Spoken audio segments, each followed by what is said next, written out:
जादुई झील। हीरा एक गरीब किसान था। उसके पास एक बैलगाड़ी थी। गांव में जब भी किसी को जरूरत होती, हीरा की बैलगाड़ी बुलवा लेता। वो अपनी बैलगाड़ी में हमेशा चादर, कंबल, लालटेन, छाता और लाठी साथ रखता था कि कभी जरूरत पड़े तो कहीं भी बैलगाड़ी में ही सो पाएगा। एक दिन ठंड के दिनों में वो चीनी मिल से गन्ना देकर वापस आ रहा था। उसने जल्दी पहुंचने के चक्कर में छोटे रास्ते की तरफ गाड़ी हाँक दी। अभी वो थोड़ी ही दूर गया था कि बूंदा बूंदी शुरू हो गई। सामने का रास्ता घने जंगलों से होकर जाता था। अंधेरा भी घिर आया था। अचानक बैलगाड़ी के पहिए चरमरा कर रुक गए। उसने लालटेन उठाई और छाता लेकर नीचे उतरा। पास में ही एक झील थी। एक दो बार उसने पहिए को अकेले ही निकालने की कोशिश की, पर कोई फायदा नहीं हुआ। रात और काली हो गई थी। वो परेशान हो गया। इतनी ठंड में भी पसीने की बूंदें छलछला आई थी। वो लाठी टेकता हुआ झील की तरफ बढ़ गया। वहां सिवाय झिंगुरों की आवाज और जुगनुओं की चमक के अलावा और कुछ भी नहीं सुनाई पड़ रहा था। मरता क्या ना करता। हीरा झील के किनारे जाकर खड़ा हो गया। तभी उसने एक अजीब दृश्य देखा।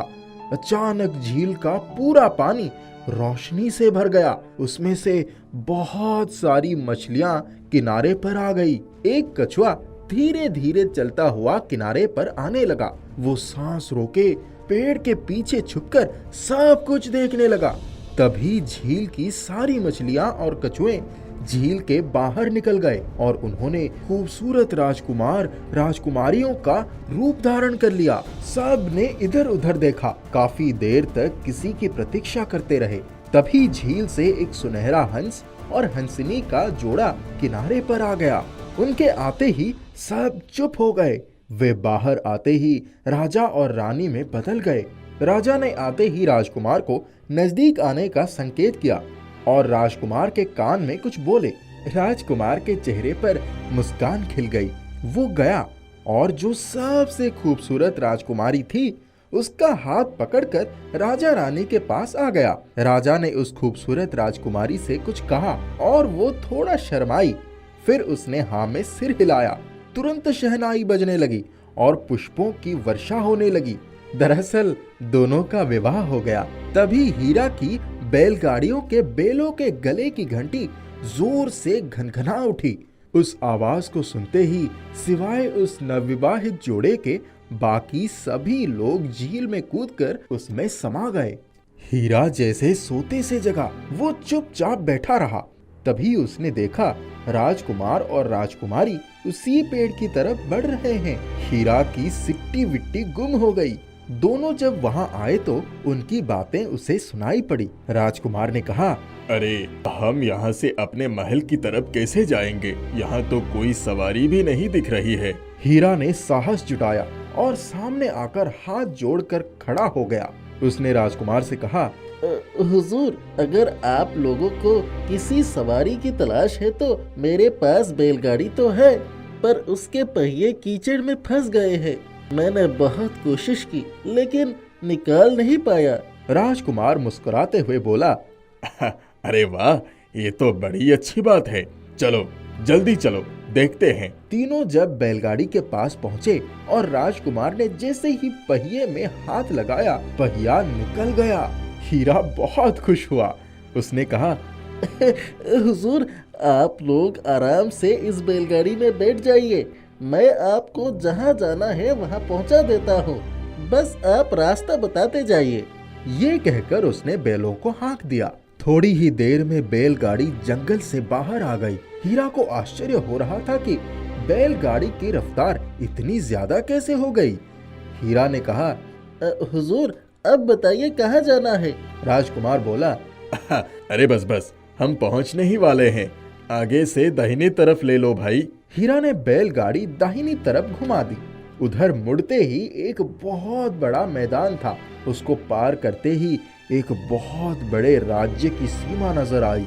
बैलगाड़ी जैसे ही महल के फाटक पर खड़ी हुई, फाटक अपने आप खुल गया और बैलगाड़ी सीधी फाटक के अंदर चली गई। हीरा की तो हैरानी से आंखें फटी की फटी रह गई। इतने नक्काशीदार और सुंदर महल तो उसने सपने में भी नहीं देखा था। बैलगाड़ी रुकते ही कुछ लोग राजकुमार और राजकुमारी के स्वागत के लिए आ गए। शायद उनके माता पिता थे। राजकुमार ने राजकुमारी का हाथ थामकर उन्हें बैलगाड़ी से नीचे उतार लिया। फिर हीरा की तरफ घूमकर बोले, भाई आओ, अभी तुम भी आराम करो, सुबह चले जाना। हीरा कुछ बोल ना सका। वो भी बैलगाड़ी को एक तरफ खड़ा करके उनके पीछे पीछे चल दिया। राजकुमार ने एक वर्दीधारी व्यक्ति से कहा, ये हमारे अतिथि हैं, इनके आराम की पूरी व्यवस्था कर दीजिए। जब वो अतिथि वाले कक्ष में पहुंचा तो वहां आलीशान बिस्तर लगा था। हीरा एक बार अपने कपड़ों को देखता और एक बार उस आलीशान कक्ष को देखता। तभी वो व्यक्ति उसके लिए बहुत सारा खाने का सामान लेकर आ गया और सिर झुकाकर बोला, हुजूर, आप कुछ खा पी कर यहाँ आराम करिए। राजकुमार आपसे सुबह मिलेंगे। उन्होंने कहा है आप उनसे बिना मिले मत जाइएगा। मैं चलता हूँ, कोई आवश्यकता होगी तो ये घंटी बजा दीजिएगा। हीरा ने हाथ मुंह धोया और फिर खा पीकर आराम से सो गया। वो जब सुबह उठा तो राजकुमार से मिलने की प्रतीक्षा करने लगा। तभी राजकुमार ने उसे बुलवा भेजा। राजकुमार ने कहा, भाई, अगर आपने हमारी सहायता ना की होती तो हम दोनों पुनः उस झील में कछुए और मछली का जीवन बिताने को मजबूर हो जाते। हुजूर, मैं समझा नहीं। लगभग 5 साल पहले की बात है। मैं एक बार उस झील के किनारे घूम रहा था। उस दिन अमावस्या थी। तभी अचानक वहां अंधेरा छा गया और मैं ना जाने कैसे झील में गिर पड़ा। तब से मैं उसी झील में शापित जीवन बिता रहा था। हर पूर्णिमा की रात को सभी जलचर बाहर आकर अपने असली रूप में आ जाते हैं और झील में रहने वाले हंस हंसिनी किसी एक को अपना जोड़ा बनाने की अनुमति देते हैं। अगर 3 घंटे तक वो जोड़ा झील से दूर नहीं जा पाते तो उसे पुनः वही जीवन बिताने को बाध्य होना पड़ता है। इसीलिए अगर आप हमें ना मिलते तो आप समझ सकते हैं हमारा क्या हश्र हुआ होता। और हाँ, आपको अपने परिवार के साथ मेरे पास ही रहना होगा। हुजूर, आप लोग सदा सुखी रहें। मैं ईश्वर से प्रार्थना करूंगा, पर मैं अपने बैलों को कहाँ रखूंगा? अरे उन्हें भी साथ लेकर आ जाइएगा। हीरा अपनी बैलगाड़ी पर बैठकर घर आ गया। दूसरे दिन ही राजकुमार ने उसको बुलाने के लिए शाही रथ भिजवाया, परंतु हीरा अपनी बैलगाड़ी पर ही आया। वो अपने बैलों को बहुत प्यार करता था। पूरा परिवार राजमहल में सुख का जीवन बिताने लगे। जादुई झील ने दूसरों को बहुत कष्ट दिया, पर हीरा के लिए तो वो वरदान साबित हो गई। बेजू एक गरीब कुम्हार था। वो अपनी पत्नी पुष्पा और बेटी झुमा के साथ एक छोटे से गांव में रहता था। उसकी पत्नी पुष्पा हमेशा बीमार रहती और बिस्तर में ही पड़ी रहती थी। उनके पास इलाज के लिए भी पैसे नहीं जुट पाते थे। बेजू मिट्टी के बर्तन बनाकर अपने और अपने परिवार का पेट पालता था। गरीबी भी ऐसी कि किसी दिन बर्तन ना बिकता तो दाल रोटी भी नसीब ना होती। एक दिन घर में बनाने के लिए कुछ भी नहीं था।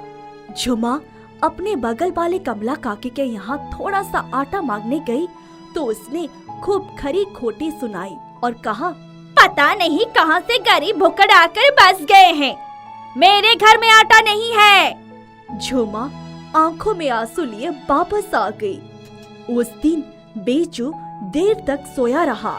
सुबह से ही उठने का मन नहीं हो रहा था, लेकिन बर्तन बनाने के लिए मिट्टी लेने तो जाना ही था। वो हिम्मत करके उठा।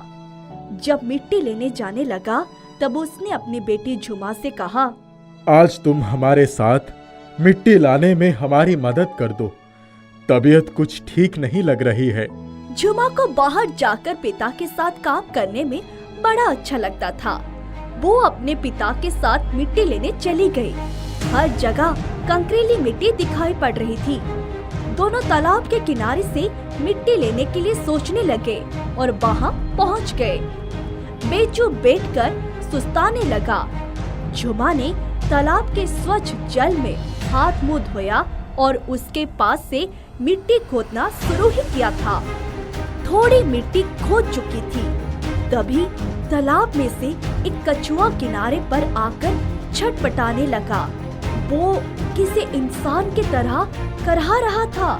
झुमा की नजर जैसे ही कछुए पर पड़ी, वो मिट्टी से सने हाथ लिए ही उसके पास भागी और उसको उठा लिया। उसने देखा कि उसके गर्दन में एक कांच का नुकीला टुकड़ा धंसा था और खून बह रहा था। उसने उसकी गर्दन से कांच का टुकड़ा निकाल दिया और अपने दुपट्टे से उसका खून साफ कर दिया। टुकड़ा निकलते ही कछुआ का करहाना और छटपटाना बंद हो गया। झूमा उसको पानी में डालकर अपना काम करने लगी। तभी तालाब के पानी में थोड़ी हलचल हुई और एक बूढ़ा व्यक्ति प्रकट हुआ। झूमा, तुम्हारे जैसी दयालु और मेहनती लड़की आज तक इस तालाब पर नहीं आई। मैं तालाब हूँ और तुमसे बहुत प्रसन्न हूँ। तुमने जिस तरह से कछुए का दुख दूर किया है, तुम्हारे भी सारे दुख दूर हो जाएंगे। तुम इस तालाब में डुबकी लगाकर जो मांगोगे वो तुम्हें मिल जाएगा। इतना कहकर वो अंतर्धान हो गया। झुमा बड़ी हैरानी थी। झुमा ने डुबकी लगाई और बोली, इस तालाब के सारे जीव और मेरे माता पिता बिल्कुल स्वस्थ हो जाए। तथास्तु। वाह लड़की, यहाँ भी दूसरे की भलाई की ही सोची। अब अपने लिए भी कुछ मांग लो। क्या करूं? मेरी माँ हमेशा ही बीमार रहती है। मुझे ही घर का सारा काम करना पड़ता है। मेरे बापू एक दिन भी बर्तन ना बनाए तो रोटी भी ना नसीब हो। हमारी सबसे बड़ी बदकिस्मती हमारे गरीबी है। ये कहते कहते उसकी आंखों से आंसू गिरने लगे।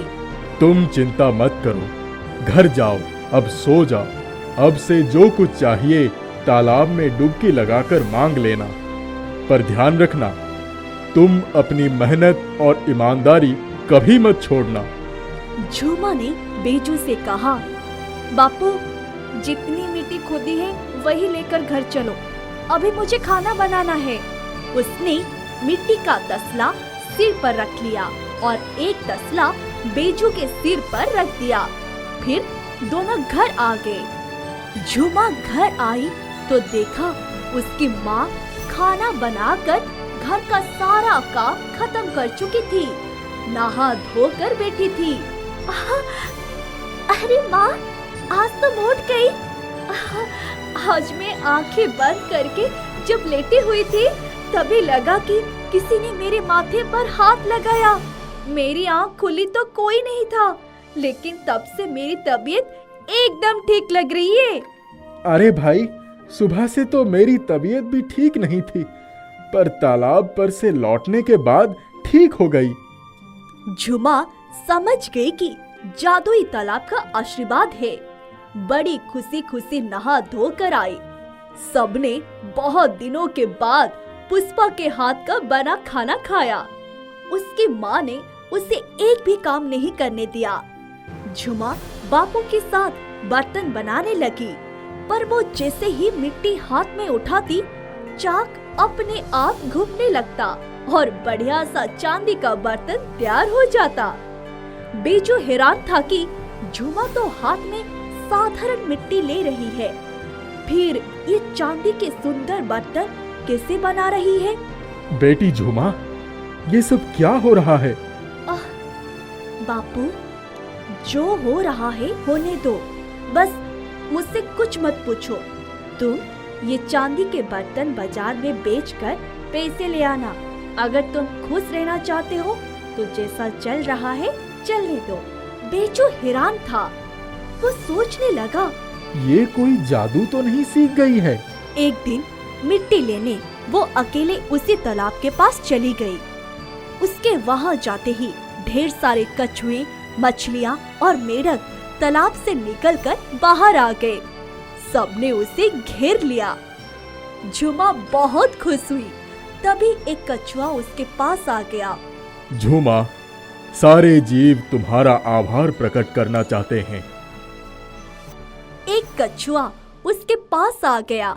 उसने कछुआ को गोद में उठा लिया और उसको सहलाते हुए बोली, मेरे प्यारे दोस्तों, तुम लोग ठीक हो ना?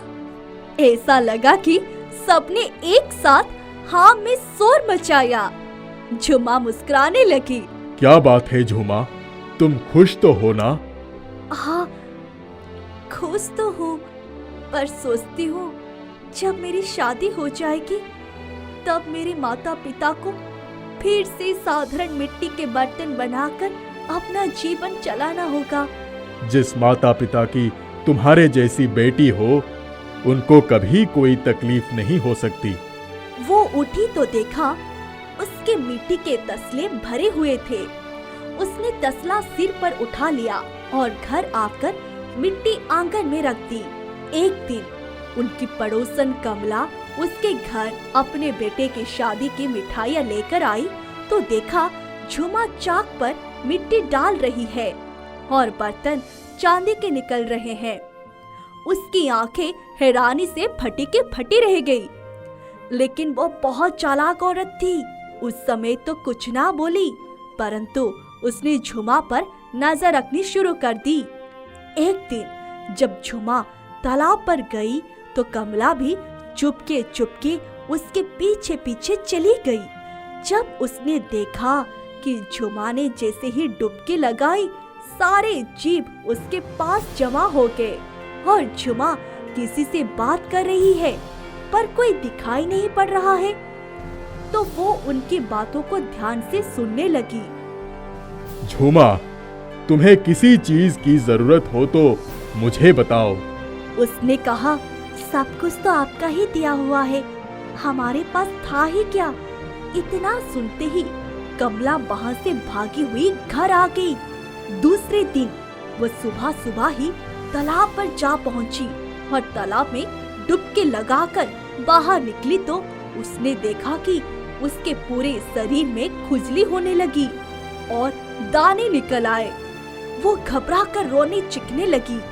तभी तालाब में आवाज आई, कमला, जब तुम्हारे पड़ोसी दाने दाने को मोहताज थे तब तो तुम उन्हें देखना भी पसंद नहीं करती थी।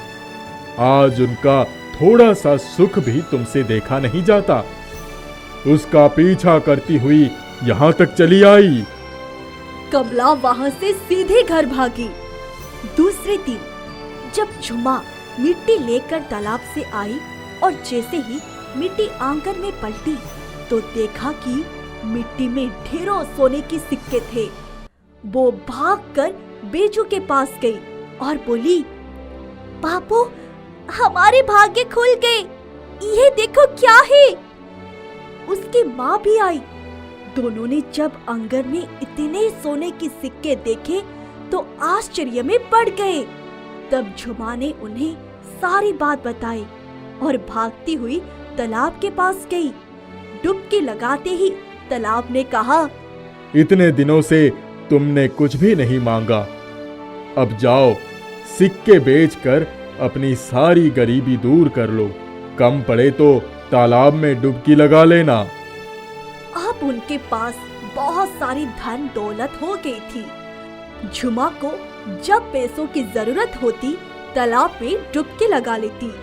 झुमा ने सबसे पहले तालाब के किनारे साफ सफाई करवाकर उसके चारों तरफ बाग बगीचे लगवा दिए थे।